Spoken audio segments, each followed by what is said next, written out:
ये लेक्चर हम देखने वाले हैं आरसीसी 1 का। आरसीसी 1 जो है reinforce cement concrete, RCC reinforce. Reinforce में हम क्या यूज करने वाले हैं, तो रेनफोर्स में हम फिलहाल तो भी स्टील यूज करते हैं, जैसे कि reinforce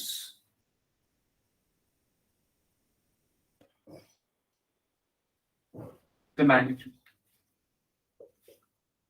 concrete, reinforce cement concrete. तो रेनफोर्समेंट के लिए मैं क्या यूज कर रहा, अभी स्टील यूज कर रहा।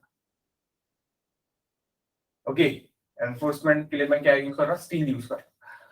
तो स्टील ही क्यों यूज कर रहा, ये भी एक क्वेश्चन आपके दिमाग में आ रहा होगा कि मैं एल्यूमिनियम भी यूज कर सकता, मैं गोल्ड भी यूज कर सकता, मैं कॉपर भी यूज कर सकता। ये सब क्वेश्चन आपके दिमाग में आ रहे होंगे। तो जो स्टील ही यूज करने का, एकमात्र स्टील ही यूज करने का कारण ये है thermal coefficient. Okay, thermal coefficient. So thermal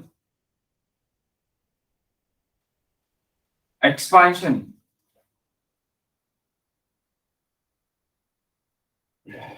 coefficient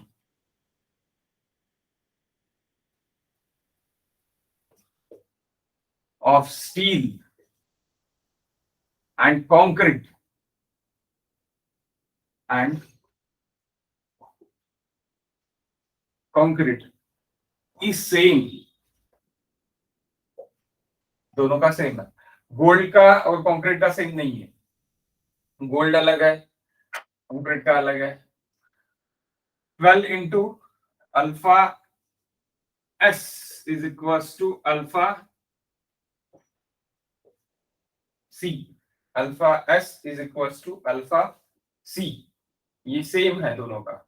okay, so alpha S is equal to alpha C is equal to 12 into 10 raised to the power minus 6 per degree centigrade. Please note down this. 12 into 10 raised to the power minus 6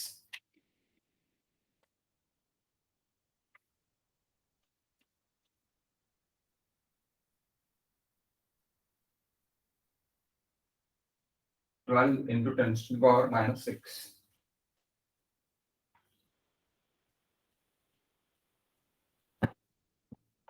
Okay. Clear है ना board?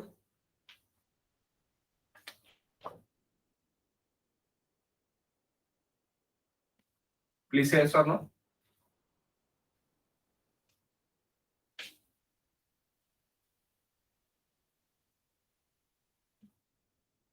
Message करके भी बोल सकते हैं आप और से भी बोल सकते हैं। ठीक है, so thermal expansion coefficient of steel and concrete is same. तो यानी जैसे ही टेम्परेचर बढ़ेगा तो एक्सपेंशन दोनों का साथ में होगा, दोनों साथ में बढ़ेंगे। कॉन्ट्रैक्शन होगा, कम होगा, कॉन्ट्रैक्ट होगा, तो दोनों साथ में कॉन्ट्रैक्ट होंगे। तो दोनों का थर्मल का इफेक्ट सेम है, इसीलिए हम स्टील के साथ यानी कंक्रीट के साथ स्टील ही डालते, कॉपर वगैरह नहीं डालते। ओके, सो ये मेन रीजन है, that is main reason. Okay, next next अभी इसमें देखो, आरसीसी में सबसे पहले आपका वर्किंग स्ट्रेस मेथड था। अब यहाँ पे मेथड्स है, यहाँ पे हमने अभी 3 मेथड्स हमने देखे हैं और हम कर रहे हैं। Okay, 3 methods. तो सबसे पहला मेथड है वर्किंग स्ट्रेस मेथड। जो पुराना मेथड है, जो यहाँ पे लिखा भी है कि working stress, that is stress oriented method. ये हम नेक्स्ट इसमें अपन देखेंगे कि क्या है क्या नहीं है। सबसे पुराना मेथड, सबसे पहला मेथड जो है, जब आरसीसी फॉर्म हुआ था तो वर्किंग स्ट्रेस से फॉर्म हुआ था। ओके, और ये stress oriented method, stress oriented method. Second, ultimate ultimate load method.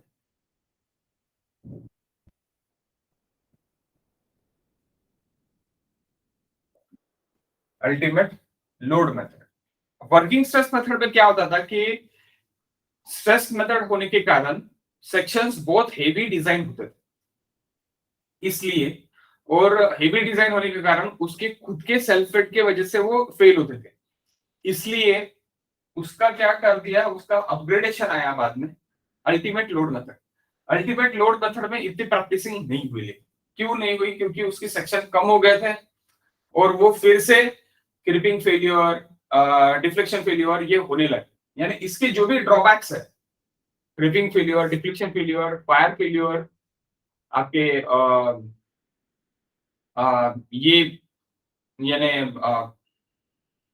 Settlement failure, तो ये सभी फेल्योर्स जो है उसको कंसीडर करके, यानी अल्टीमेट लोड मेथड को जो भी उसके ड्रॉबैक्स और ड्रॉबैक को कंसीडर करके लिमिट स्टेट मेथड हुआ है।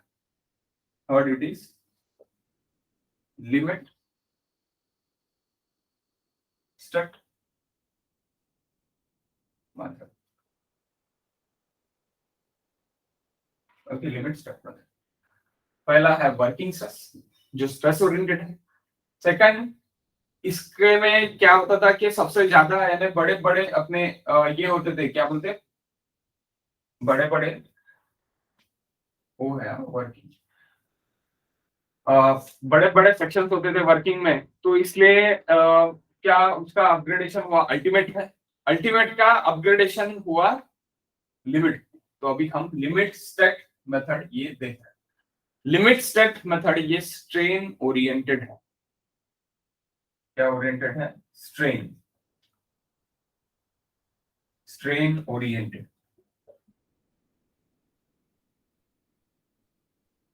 Strain oriented. Okay, working stress oriented या स्ट्रेस ही लिखा है directly. Limit state method strain oriented, strain से, स्ट्रेन के इससे मैं स्ट्रेस डायग्राम बनाऊंगा। ओके, यहाँ पे स्ट्रेस के इससे मैं स्ट्रेन डायग्राम बनाऊंगा। तो यहाँ पे स्ट्रेस की इससे बनाना है, यहाँ पे मुझे स्ट्रेन की इससे बनाना है। जो भी स्ट्रेन आएगा वो स्ट्रेन डायग्राम से मेरी स्ट्रेस डायग्राम बनेगी। ओके, और इसके जो भी ड्रॉबैक्स है वो इसका सेंसिटिविटी है, यानी इसमें एप्लीकेशंस मिली है। तो लिमिट स्टेट में, अभी लिमिट स्टेट के बारे में लिख लेते हैं अपन, यानी बेटर रहेगा अपने लिए। Okay, limit state method, limit state method यानी अपना जो है यहाँ पे थर्ड मेथड है। अब इसका भी ये निकलने वाला है, इसका भी क्या निकलने वाला है, सुपीरियर, इसमें भी चेंजेस होने वाले हैं। लिमिट स्टेट मेथड में भी चेंजेस अभी सामने आपको दिखेंगे, कुछ दिनों में आपके रहेंगी। ओके, यानी इसका भी अपग्रेडेशन है, थर्ड थर्ड अपग्रेडेशन अपन इसको बोलेंगे। ओके, थर्ड अपग्रेडेशन अपन जिसको बोलेंगे तो वो अपने को दिखेगा, कुछ दिनों में ही दिखेगा, ज्यादा अपने को वेट करने की जरूरत नहीं गिरी। Okay. So, limit state method. And it is this part. We have limit state method. देखेंगे जो थर्ड था मेरा limit state method, heading limit state method.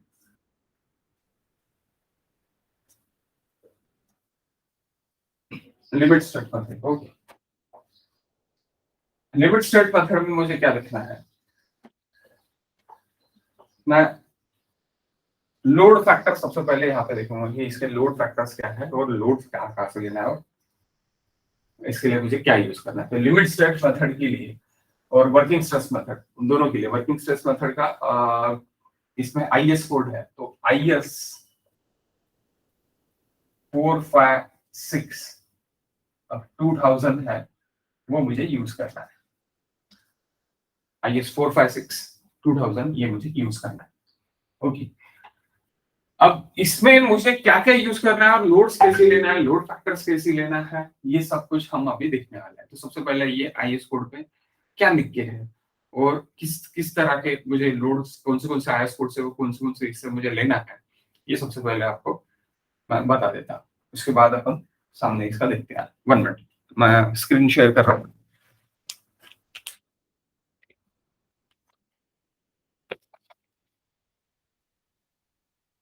निधि समझता है? Okay,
one minute.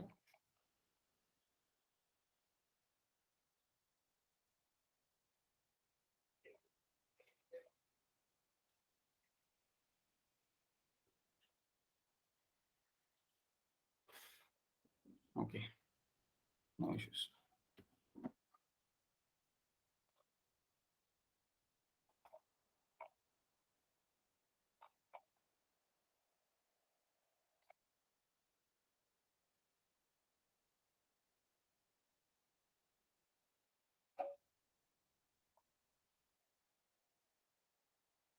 आपके स्क्रीन में अभी 4 5 6 दिख रहा होगा निधि? दिख रहा है? हाँ। जनरल डिजाइन कंसिडरेशन करके है। ओके, ये 4 5 6 का पेज नंबर 30 है। Okay, basis for design. सबसे पहले एम क्या है? तो एम आपको ये देखना है कि एम क्या है करके आपका यहाँ पे बोला गया है, यानी ये एम ही आपका लिमिट स्टेट का एक डेफिनेशन है। Aim of the design is achievement of acceptable probability that structure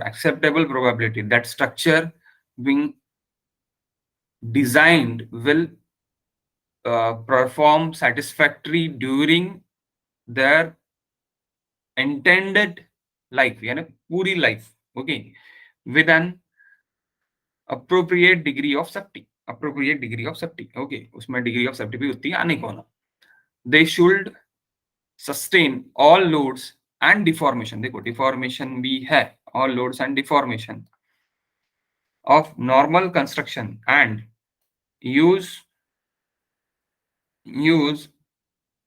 have adequate and safe durability and adequate resistance to effect of minus and fire। यानी छोटे छोटे जो भी इफेक्ट रहेंगे उसके लिए भी और फायर के लिए भी सेफ्टी रहने को होना। अब ये डिजाइन मेथड है बाद में, यानी किस तरह मेथड करेंगे क्या करेंगे, तो ये एक बार आप personally please go through this. Okay, go through this. यहाँ पे गामा एफ वगैरह बताया गया है। ओके, कैरेक्टरिस्टिक्स लोड को 1.33 से मल्टीप्लाई किया है गामा एफ से। तो अभी गामा एफ क्या है और ये क्या है, आपको सब कुछ यहाँ पे देखने को मिलेगा। ओके, तो सबसे पहले अब जनरल लोड्स के बारे में देखते हैं, यानी लिमिट स्टेट मेथड में क्या क्या है क्या नहीं है। तो आपको एनेक्चर भी आपको देखना पड़ेगा। Limit state method can not be convey adopted working stress method जो भी है एनेक्चर बी में है। तो लिमिट स्टेट मेथड और वर्किंग स्ट्रेस मेथड दोनों अलग है। मैंने अभी पहले बोला वर्किंग स्ट्रेस मेथड पहले आया था। ओके, सो आपको अभी क्या करना है, यानी जो लिमिट स्टेट मेथड है, लिमिट स्टेट मेथड के लिए जो गामा एफ वगैरह है, उसके लिए टेबल नंबर 18 से मुझे कोलैप्स के लिए मुझे लोड कॉम्बिनेशंस लेना है। ओके, लेकिन सबसे पहले आपको लोड समझना पड़ेगा। डिजाइन प्रोसेस हो गई, इसमें डिजाइन लोड्स हो गए। तो सबसे पहले रहता है डेड लोड रहता है। डेड लोड यानी किसका रहता है? उसका खुद का डेड लोड रहता है। डेड लोड रहने के बाद डेड लोड ऑफ कंक्रीट अपन कैसे निकालते हैं? जिस उसका एरिया, कंक्रीट का एरिया इनटू डेंसिटी। अभी डेंसिटी देखो यहाँ पे देखी है। ओके, तो डेड लोड मुझे लेना है IS 875 पार्ट 1 से। ये मैं लिख के दूंगा अभी, तो आपको अभी लिखने की जरूरत नहीं, मैं IS कोड से सिर्फ आपको बता रहा हूँ। ओके, डेड लोड आपको लेना है IS 875 पार्ट 1 से। और यहाँ पे आपको कंक्रीट का, यानी रेनफोर्स कंक्रीट विथ मेड, यानी plane concrete and reinforce concrete. So plane concrete के लिए 25 किलो न्यूटन पर मीटर स्क्वायर ये डेंसिटी देके है। ओके, एंड रेनफोर्स कंक्रीट के लिए, रेनफोर्स कंक्रीट के लिए 25 किलो न्यूटन पर मीटर स्क्वायर का ये क्वांटिटी देके। तो देखो, प्लेन कंक्रीट यानी क्या है? जिसमें रेनफोर्समेंट नहीं है, सिर्फ सैंड एग्रीगेट एंड सीमेंट है। Sand aggregate cement plus reinforcement यानी स्टील, ये हो जाने के बाद उसकी डेंसिटी रहेगी 25। और सिर्फ सैंड एग्रीगेट एंड सीमेंट रहेगा, रेनफोर्समेंट उसमें नहीं रहेगा। नहीं रहेगा, वो जो रहेगा उसकी डेंसिटी रहेगी 25, यानी उसको प्लेन कॉन्क्रीट बोलेंगे। और रेनफोर्स कॉन्क्रीट के लिए 25। Okay, 24 plain concrete, 25 reinforce concrete. Okay, अब ये हो गया डेड लोड के लिए पार्ट 1। बाद में लाई लोड के लिए पार्ट 2 लेना है। फ्लाई लोड के लिए पार्ट 2, स्नो लोड के लिए part 3। Okay, sorry, wind load के लिए पार्ट 3, स्नो लोड के लिए पार्ट 4। इस तरह अपने को IS 875 पार्ट 1 2 3 4 इस तरह अपने को यूज करना है। अर्थक्वेक अगर आया तो अर्थक्वेक के लिए मुझे लेना है 1893। अर्थक्वेक के लिए 1893, अभी 2016 है लेटेस्ट। ओके, 1893। तो ये IS कोड से है, अलग अलग IS कोड से। अब मुझे जो इफेक्ट चेक करना है वो श्रिंकेज, क्रीप, टेम्परेचर, ये वगैरह, इसके लिए मुझे इफेक्ट देखना है। यानी ये सब कुछ इफेक्ट्स आपको अगेन देखना है। ओके, ये तो देखना ही है। क्या क्या देखना है आपको? Shrinkage, creep, temperature, level effect, यानी ये 3 तो आपको देखना ही है। That is nothing but a limit state of serviceability. अब सर्विसिलिटी क्या है, ये क्या है, थोड़ा नीचे अपन देखेंगे, अपन इसमें देख लेंगे। आप एक बार यहाँ पे देख लो। अभी इसमें क्या है, बोला गया है load combination. Load combination IS 875 part 5 में देखिए, उसके हिसाब से अभी यहाँ पे लिया गया है। अब आप बोलेंगे लोड कॉम्बिनेशन, तो इसका मैं लोड कॉम्बिनेशंस भी अपन देखेंगे। इसका अपने को ये लेना पड़ेगा। सबसे पहले अपन ये देख लेते हैं कि अभी जो भी अपन देखा है, यानी अभी अपन ने जो भी लिया है, उसके लिए क्या पार्शियल ऑफ सेफ्टी रहेंगे, क्या पार्शियल सेफ्टी फैक्टर रहेगा, ये सबसे पहले। 1 मिनट।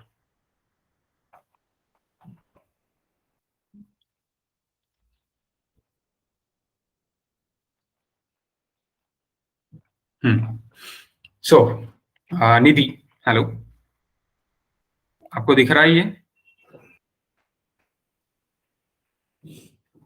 ओके, सो गाइस, अभी देखो, design value. What is design value? Design value में क्या है? The design strength of the material FD is given by, FD is equals to F by gamma M. F by gamma M. What is that? Characteristic strength of material. Characteristic strength of material. Gamma M is nothing but a partial safety factor appropriate to material and the limit state begin consider. Okay. तो partial safety factor है। तो ये material के लिए हो गया, material के लिए। एंड लोड के लिए क्या है?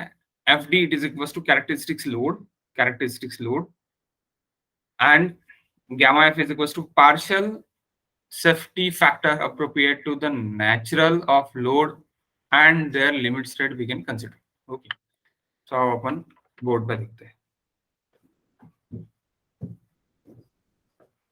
बोर्ड पे देखते हैं। Okay, So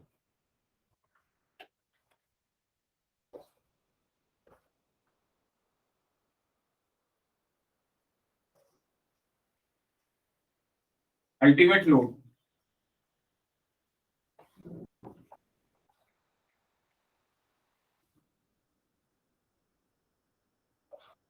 or factoid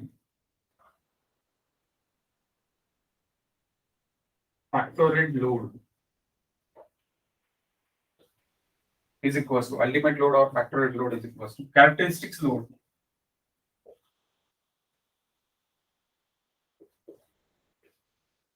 into gamma.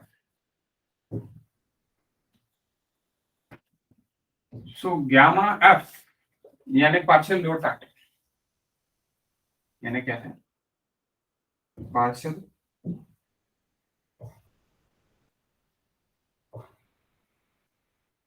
Safety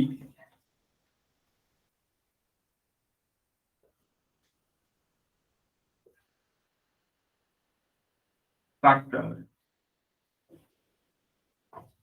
for load. Okay and partial load factor भी आप उसको बोल सकते हैं. सो ये हो गया फैक्टराइड लोड. अल्टीमेट लोड या फिर फैक्टराइड कैरेक्टरिस्टिक्स लोड जो भी आपका मिलेगा कैरेक्टरिस्टिक्स लोड आईएस कोड से अगर आप अभी अपन ने देखा कि आईएस कोड से लेना है तो आईएस कोड से लेंगे या फिर आपको अभी assumptions पता है तो आप डायरेक्टली उससे ले लोगे और उसको गामा ऐप से इंटू कर दोगे तो वो आपका अल्टीमेट लोड. ओके उसके बाद अलाउएबल स्ट्रेस जो अभी थोड़ी देर पहले अपन ने देखा था स्ट्रेस तो that is allowable stress allowable और परमिसिबल और design stress is equals to characteristics value of stress. Characteristics value due to partial safety factor for material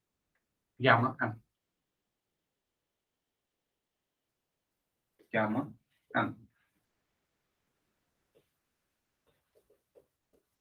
partial safety factor for material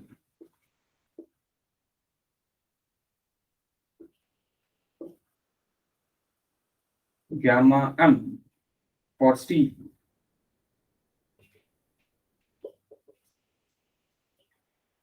1.15 for concrete 1.5. ये fix है ये हम लेने वाले हैं सामने. ओके लिमिट स्टेट की नेक्स्ट. ओके तो ये सबसे पहले आपको ये समझना जरूरी है कि अल्टीमेट लोड यानी क्या है फैक्टराइड लोड यानी क्या है और अलाउएबल और डिजाइन स्ट्रेस यानी क्या है. जो भी स्ट्रेस मेरा रहेगा उसको मैं गामा इससे यानी सबसे पहले तो मैं लोड पढ़ा जो भी लोड है वर्किंग लोड है मेरा वो characteristics load is nothing but working load पकड़ लो. वर्किंग लोड को मैं इनटू कर रहा कैसे फैक्टर से यानी उसको बढ़ा रहा मैं 20 है तो उसको 30 कर रहा है ऐसे पकड़ लो.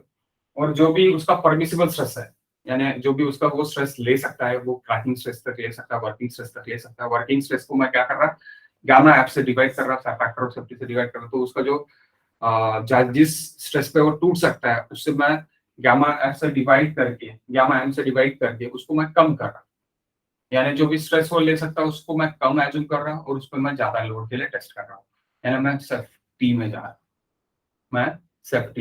रहा हूँ. तो ये आपको सबसे पहले देखना है.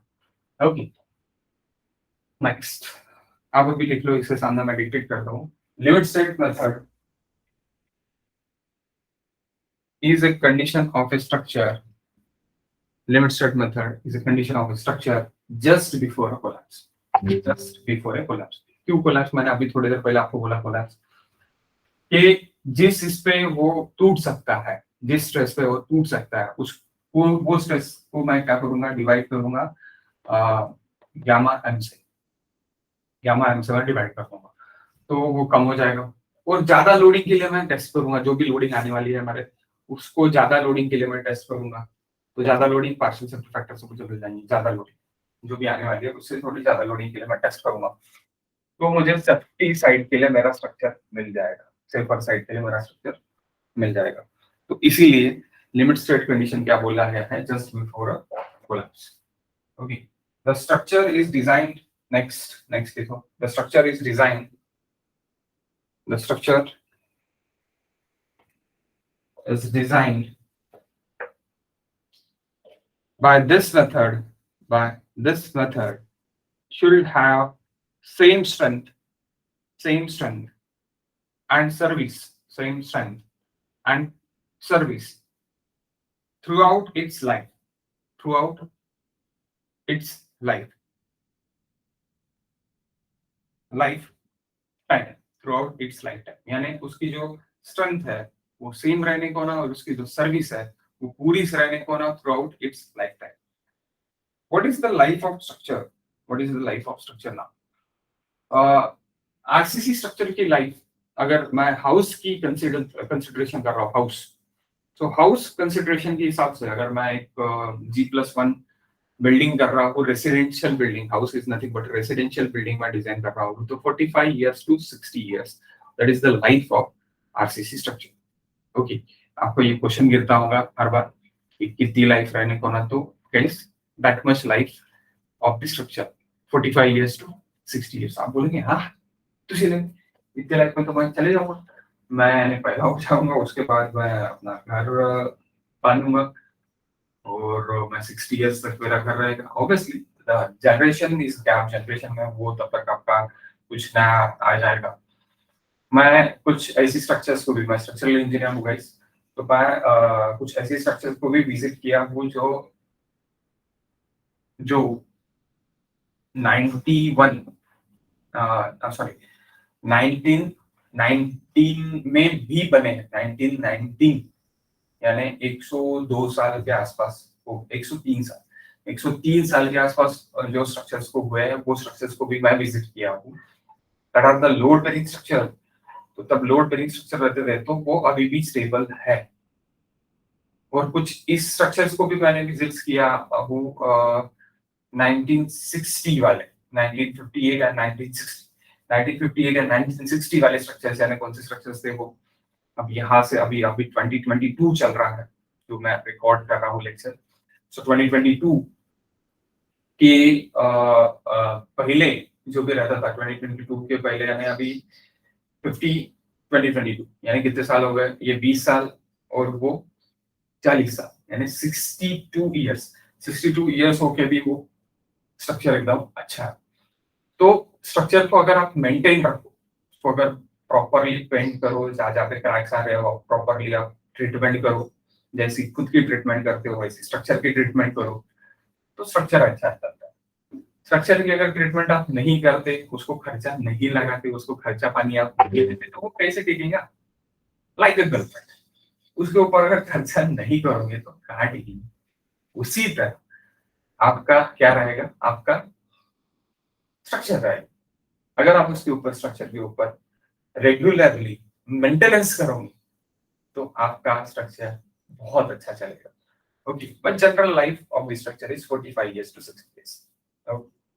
अब इसमें दो पार्ट्स है गाइस, जैसे मैंने बोला था कि अल्टीमेट स्ट्रेट मेथड जो भी है, उसका ड्रॉबैक, इसका सर्विसेबिलिटी। तो वही अभी हम देखेंगे सर्विसेबिलिटी, और ये हमारी इरेज करता हूं।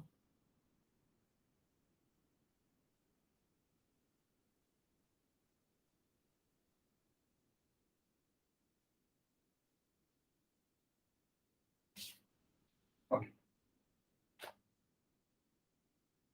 Two parts.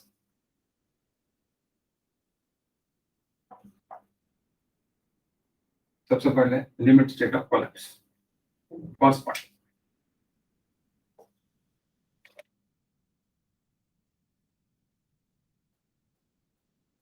Limit state of collapse. Second part, limit state of serviceability.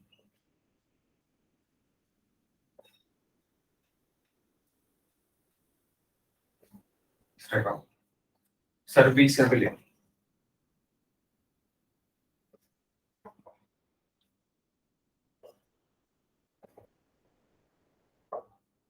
Okay, तो कोलैप्स में क्या है, क्या के लिए डिजाइन कर रहे हैं कोलैप्स? अभी थोड़ी देर पहले अपन ने देखा जस्ट होगा कोलैप्स वाला स्ट्रक्चर यानी लीन स्टेट बन रहा है। ओके, सो यहाँ पे क्या क्या डिजाइन करेंगे अपन? यहाँ पे फ्लक्चर के लिए डिजाइन करेंगे, फ्लक्चर यानी बेंडिंग। हाँ, बेंडिंग, बेंडिंग है, बेंडिंग मोमेंट। तो बेंडिंग मोमेंट आने को ना,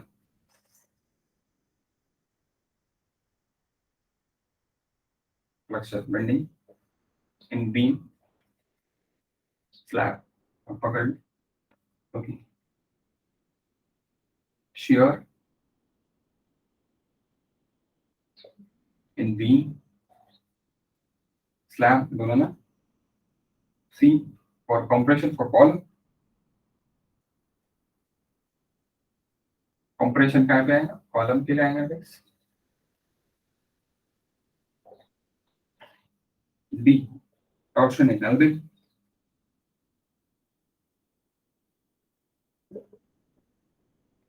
L टाइप का बीम रहता है एंड D टाइप का बीम रहता है उसमें। तो बेंडिंग के लिए आपको देखना है, शेयर के लिए आपको देखना है, कॉम्प्रेशन के लिए आपको देखना है, टॉर्शन के लिए आपको देखना है, collapse.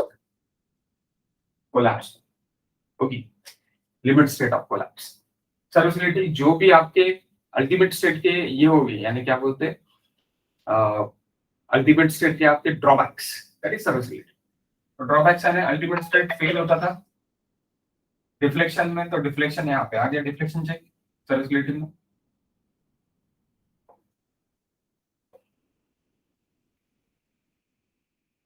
Cracking,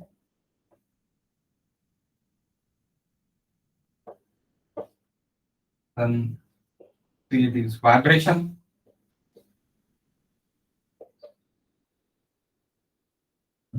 it is fire resistance,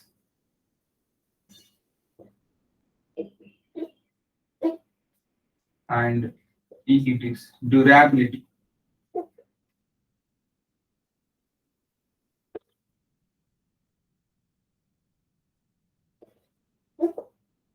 Durability. Okay, durability. Now, अभी ये हो गया, ये दो पार्ट पर। ओके, सो मुझे दोनों पार्ट के लिए डिजाइन करना है, दोनों पार्ट के लिए डिजाइन करना है। अब दोनों पार्ट के लिए डिजाइन करना है तो आपको सबसे पहले design loads and design strength आपको पता चलने का। तो डिजाइन स्ट्रेंथ के बारे में नेक्स्ट लेक्चर में अपन देखेंगे, लेकिन डिजाइन लोड के बारे में अपन ये लेक्चर में अभी देख लेंगे। Okay, design loads, what are the loads? So guys, सबसे पहले फिर से अपन आते हैं आयुष कोड पे, that is design load FD। FD it is equals to, क्या बोला गया है? Design load FD it is equals to F into gamma F. F into gamma F. What is F? F it is characteristics load and gamma F it is equals to partial load factor appropriate. Okay, ये अब फिर से load सकते हैं, partial safety factor for load forces आप बोल सकते हैं। ओके, सो अगर मैं 1 मिनट,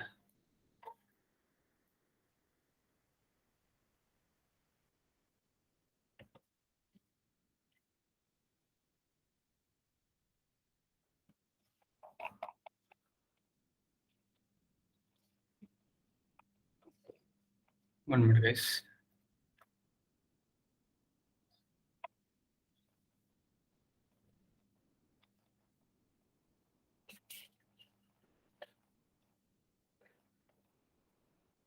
हाँ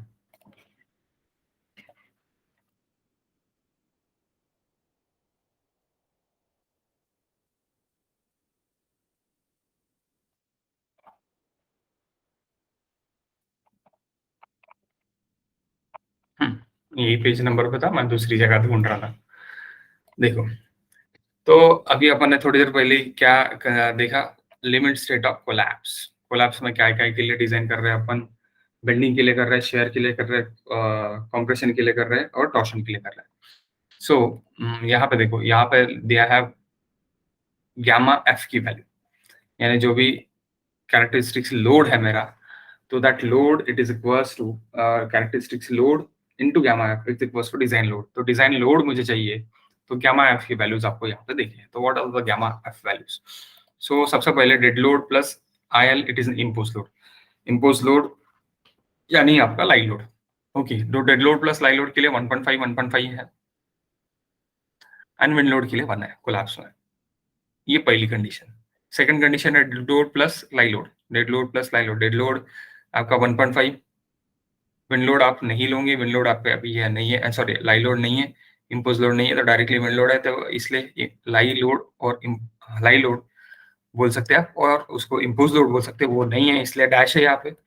और ये वाला आपका विंड लोड है, तो विंड लोड आपका है, तो 1.5 लेना पड़ेगा। अगर आप तीनों लेते तो 0.9 ले सकते, 0.9 ऑफ डेड लोड, और बाकी 1.2 ले सकते, या फिर तीनों को 1.2 ले सकते। ये हो गया आपके लिमिट में। वही आप सर्वसिलिटी कर लिया करते, आप देख सकते हैं सर्वसिलिटी आपका 1 इसके लिए भी 1 और इसके लिए 1.8. ओके, सो ये आपका यहाँ पे आपको दिखेगा। तो आओ अपन ये एक बार देख लेते। अपने को जनरली अपन dead load plus impose load के लिए अभी आरसीसी 1 में डिजाइन करने वाले हैं गाइस। बाकी dead load plus wind load जो हो गया, जो स्पेशल केसेस है जहाँ पे अपने को विंड कंसीडर करनी है, जो स्पेशल केसेस है, अगर विंड मेरा ज्यादा रहेगा तो मैं विंड लूंगा, विंड की जगह मैं अर्थक्वेक की ले सकता। यह यहाँ पे नीचे आपको लिखे है, यहाँ पे विंड की जगह अगर मुझे अर्थक्वेक यानी जो भी वाइल कंसिडरेशन अर्थक्वेक इफेक्ट, हाँ, substituting EL for wind load, तो जो भी ज्यादा होगा वो मैं ज्यादा लूंगा। तो आओ इसके लिए एक अपन प्रॉब्लम देख लेते हैं कि ये किस तरह रहेगा और क्या रहेगा। और सबसे पहले कैरेक्टरिस्टिक्स लोड क्या रहेगा। कैरेक्टरिस्टिक्स लोड जो आपका है, कैरेक्टरिस्टिक्स लोड जो सी 36.2 बोला गया है, 36, अभी ये 36.2 बोला गया है, 2, that is characteristics load. Characteristics load बोला गया, ऊपर ही बोला गया यहाँ पे characteristics load. The term characteristics load that means the value which has 95% probability, 95% probability of not being exceed during the life of the structure, यानी उसके life of the structure में 95% के ऊपर जाने को नहीं होना वो value, that value is nothing but a characteristic structure, characteristic load. Okay, characteristic load. Okay, that not since are not available to exceed the load statical term for propose purpose of standard this standard। Dead load आपको अभी थोड़ी देर पहले बोला था मैंने, dead load आपको ये piece से लेना है, इम्पोज लोड आपको पार्ट 2 से लेना है, विंड लोड आपको पार्ट 3 से लेना है, स्लो लोड आपको पार्ट 4 से लेना है, IS 456 आपको ये करना है। ओके, सो अभी हम कैरेक्टरिस्टिक्स लोड अभी बोर्ड पे देख लेते हैं guys. Okay,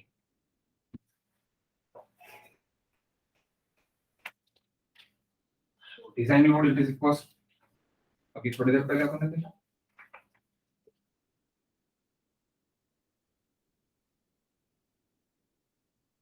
design load is equals to FD, it is equals to characteristics load into gamma. Okay, so what is characteristics load?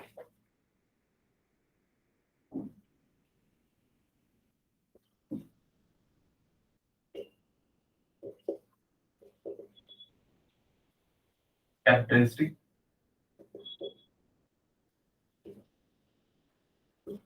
load, that is F। F आप बोल सकते हैं, F into gamma F। Okay, तो IS code में ही लिखे हैं the load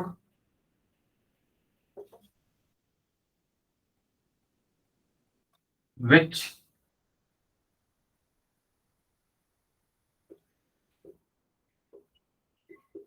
is having probability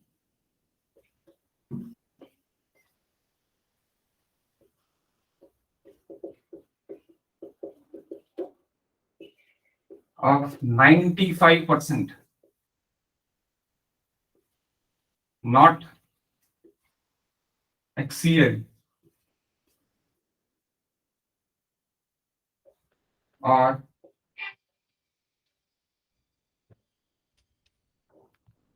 95% not exceeded. One more guess.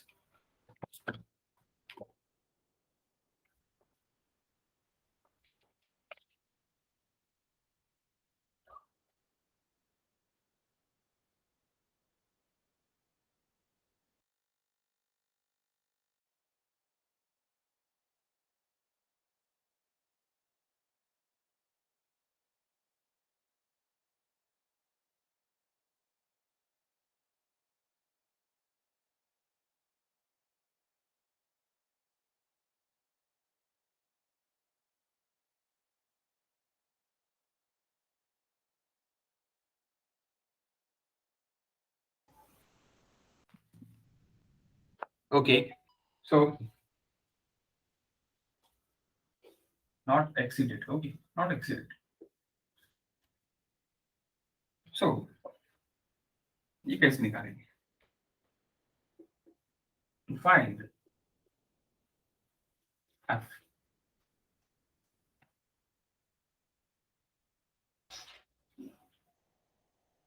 how can you find? जो भी आपका लोड है तो ये एफ मीन है, आपके कम से चालू हो सकता,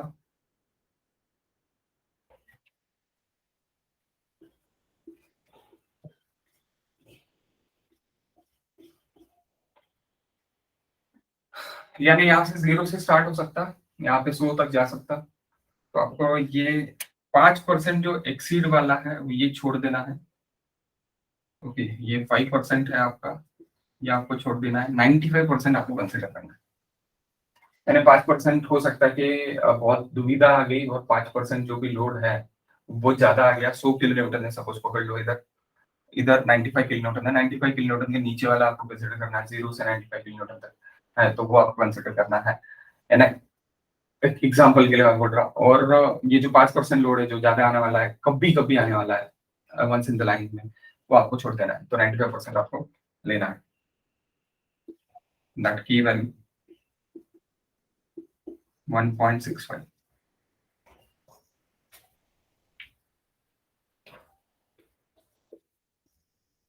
ओके, तो इसका एक आपका ये ले लेते हैं, F is equal to FM plus K into S, as it is standard deviation, where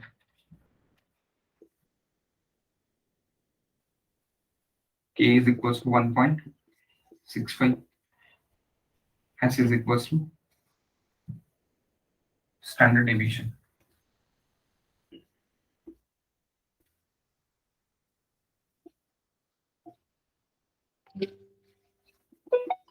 S is equals to standard deviation.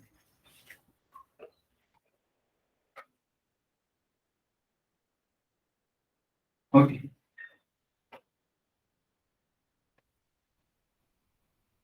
एक प्रॉब्लम से आपको पूरा समझ में आ जाएगा कि क्या है क्या नहीं। Standard deviation, standard deviation answer क्या है? Under root of summation of initial moment, initial force Fi minus Fm square divided by x minus 1. What is FM? FM means average, mean और एवरेज लोड जो बीच में। Okay, question,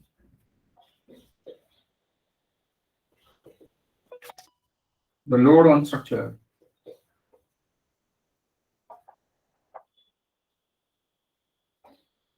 on a structure act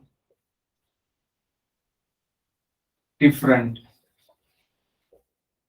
conditions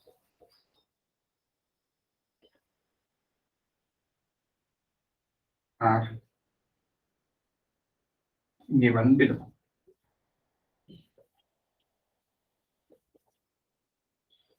Determine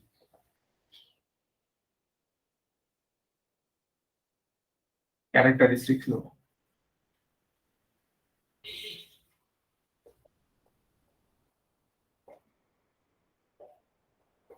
Characteristic load 40 kilonewton per meter, 30 kilonewton per meter, 12 kilonewton per meter, 48 kilonewton per meter, 60 kilonewton per meter.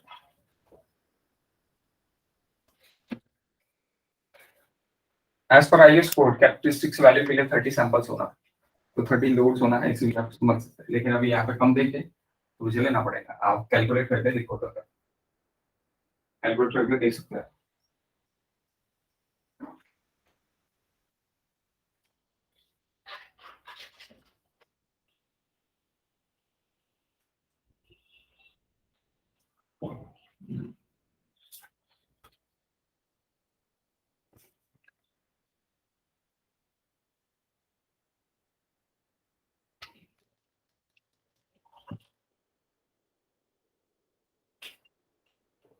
क्या होगा, सबसे पहले FM निकालेंगे, solution.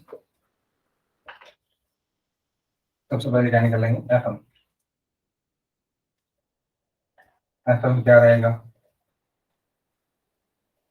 40 plus 30 plus 12 plus 48 plus 60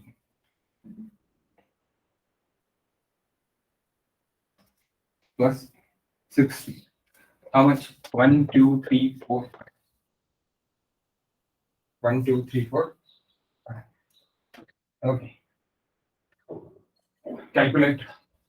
Divide by 5 करो. Calculate करो.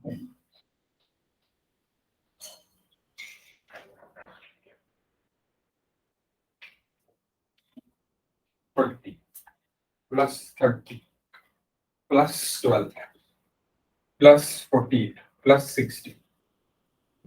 190. Divide by 5.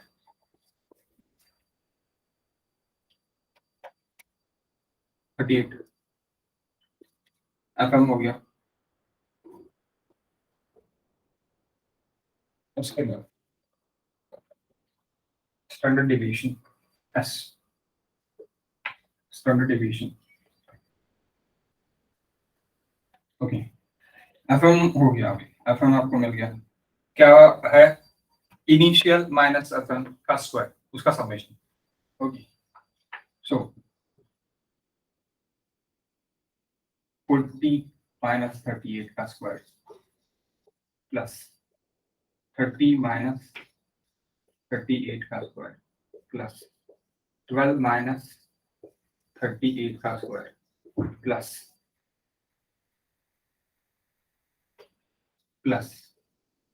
48 minus 38 का square plus 60 minus 38 का square divide by कितने नंबर है, 5 नंबर है, तो 5 minus 1.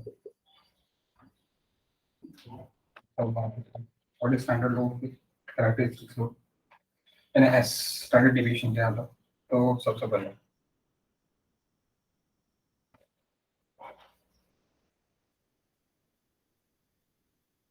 T minus 38 का स्क्वायर प्लस 30 minus 38 का स्क्वायर प्लस 12. कैलकुलेट करना है आपको भी साथ में ही है, तो एक बार बोलोगे यार सर तो निकाल रहा है ना, मैं क्यों निकालूं, अरे आपको ही निकालना है, मेरे को निकाल के क्या फायदा है. माइनस 38 का स्क्वायर प्लस 60 minus 38 का square divide by 4.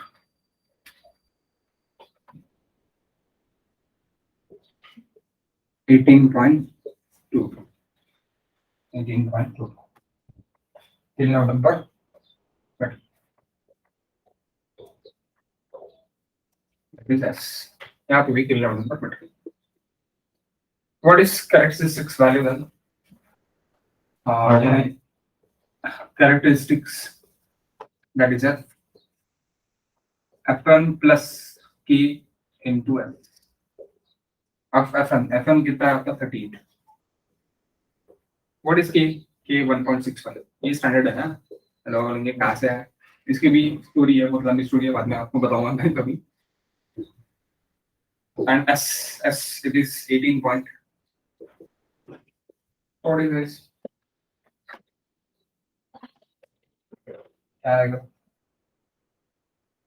38 plus 1.65 into 18.22.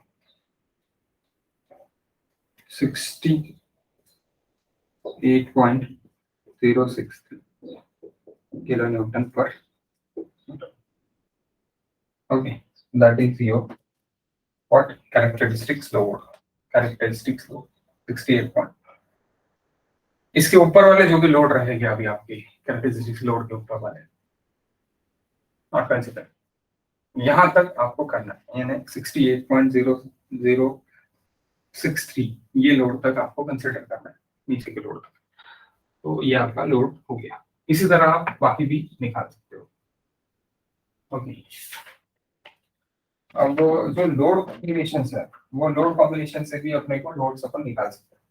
Load combinations for serviceability, load combinations for ये इसके लिए हम क्या करेंगे कि नेक्स्ट लेक्चर में अपन इसको देखेंगे गाइस.